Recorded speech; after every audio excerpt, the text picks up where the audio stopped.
Hey everybody, we are back with another book to read, and this one is called Rosie Revere, Engineer by Andrea Beatty, illustrated by David Roberts.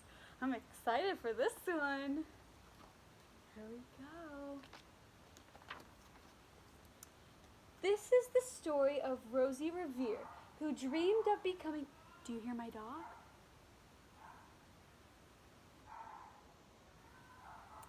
This is the story of Rosie Revere, who dreamed of becoming a great engineer. In Lila Greer's classroom at Blue River Creek, young Rosie sat shyly, not daring to speak. Do you ever get scared to speak in your class? Sometimes I do too.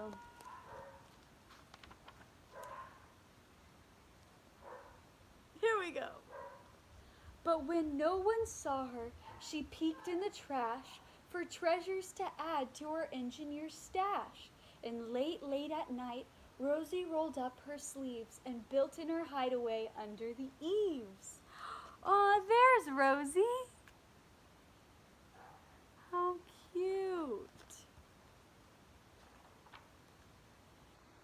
Alone in her attic, the moon high above, dear Rosie made gadgets and gizmos she loved. And when she grew sleepy, she hid her machines far under the bed where they'd never be seen. She was scared for anyone to see her great work.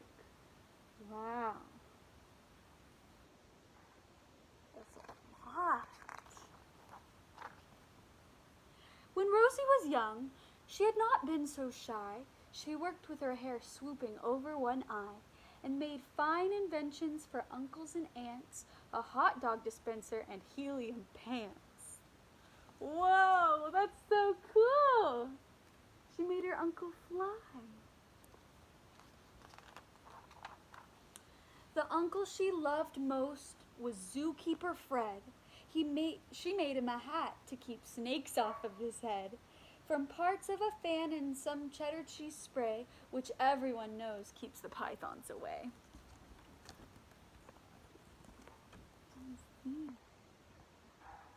Wow, it's her doodling her hat for Fred.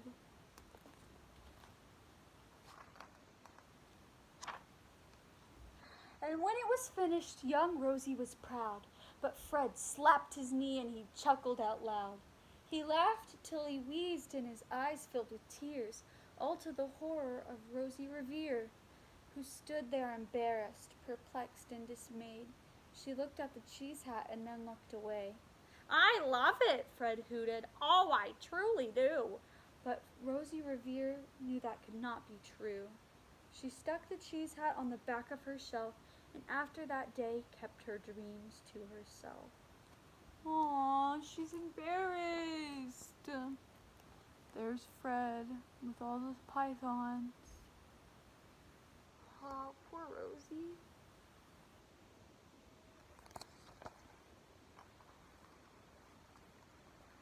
And that's how it went until one autumn day, her oldest relation showed up for a stay.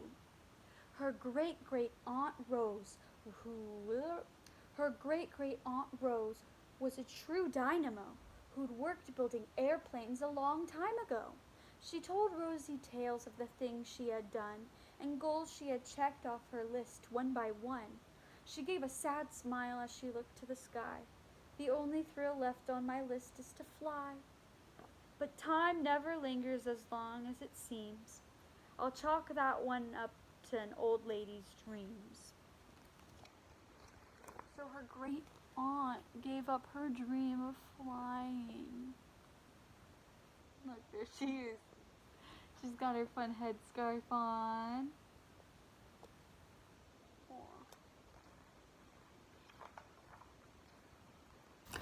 That night, as Rosie lay wide-eyed in bed, a daring idea crept into her head. Could she build a gizmo to help her aunt fly? She looked at the cheese hat and said, No, not I. But questions are tricky and some hold on tight, and this one kept Rosie awake through the night. So when dawn approached and red streaks lit the sky, young Rosie knew just how to make her aunt fly.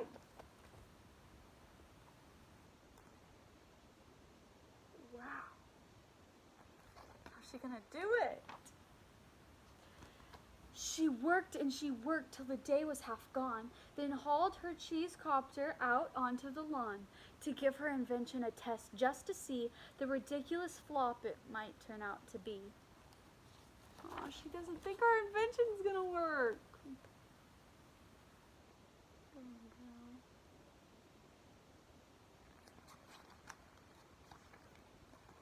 Ooh. Strapped into the cockpit, she flipped on the switch. The helio cheesecopter sputtered and twitched. It floated a moment and whirled round and round, then froze for a heartbeat and crashed to the ground. Here's her fun helicopter.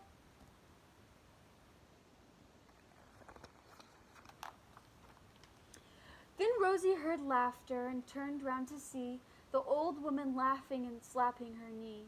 She laughed till she wheezed and her eyes filled with tears, all to the horror of Rosie Revere, who thought, "Oh no, never, not again will I ever try to build something to sputter or spin, or build with a lever or a switch or a gear, and never will I be a great engineer." No, Rosie's sad. Look at all the cheese on the ground. I don't like string cheese. I don't like the spray cheese. Have you ever had spray cheese? My dad loves spray cheese. She turned round to leave, but then great-grand-aunt Rose grabbed hold of young Rosie and pulled her in close, and hugged her and kissed her and started to cry. "You did it! Hooray! It's the perfect first try. The great flop is over. It's time for the next." Young Rosie was baffled, embarrassed, perplexed. "I failed," said dear Rosie. "It's just made of trash. Didn't you see it? The cheesecopter crashed." Duh. "Yes," said her great aunt. "It crashed, that is true, but first it did just what it needed to do. Before it crashed, Rosie, before that it flew." Aw, and there's Rose and Rosie having a sweet moment.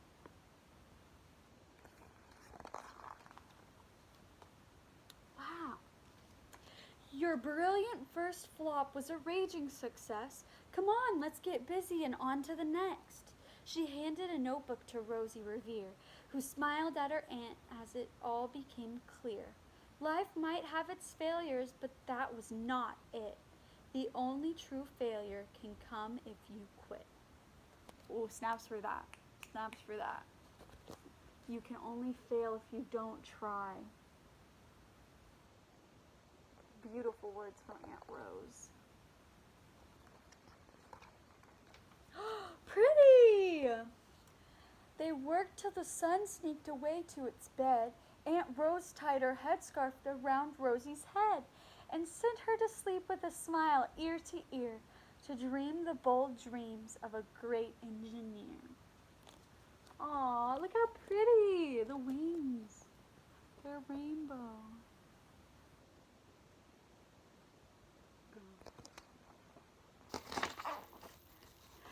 At Blue River Creek, all the kids in grade 2 build gizmos and gadgets and doohickeys too. With each perfect failure, they all stand and cheer, but none quite as proudly as Rosie Revere. Aww, how sweet. There's our classmates.